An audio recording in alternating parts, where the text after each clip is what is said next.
Omorokia we kerasi ya 11 korwase skuru ya sekondari ya Bamuraya Kisii niko ritkoria rero habeta borokia baberemeyo na gotigoyo mobone chingo matintindi oyo minyokigetwe asenya gitari ya ram omo administrator bwenya gitari yo nigaine kiege korekyo na kokegikeria. Today morning at around 8:45 we received 2 male patients who have been assaulted by a student from Kisii High School, and we have already received them. One had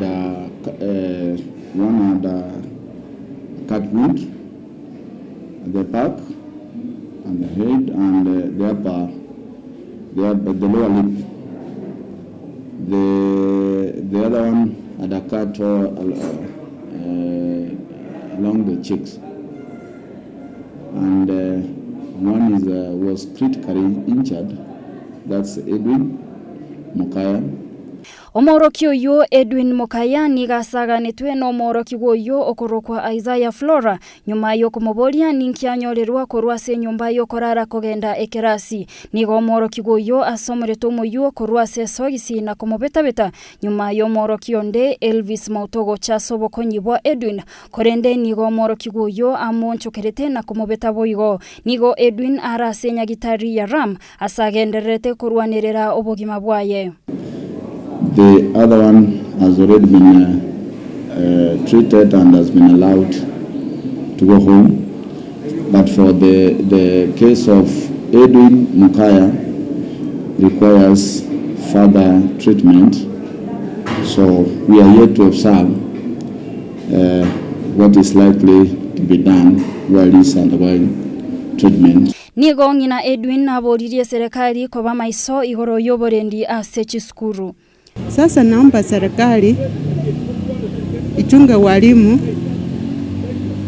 kwa sababu watoto waleo ni watoto wabaya sana. Nigo egotebekana buna omoroki goyo beire kagotebya bayibori baye bamurusi korwase skuru yomba igwa ine nkaya rusetyo moyo bogokoro busari bonga buno bo ase skuru aboroki ango korabare omsako isaine nyuma yo gwanchira aboroki gwa goswa eskuru. But we want to appeal that teachers need to be protected, they need to be safe so that their welfare is well known, because students who've joined school, they also need to be taken through to be given some form of psychosocial support, because some have gone through various challenges over these 9 months. So if they will not get this support, they may be forced to attack more or even resort to many other forms of abusing the other students. So this is not something that we can actually sit on. We just want to appeal that these students are supported and the teachers that they may know their right in school is to read, and also they need to protect others. Ruth Aluda, Getembe TV.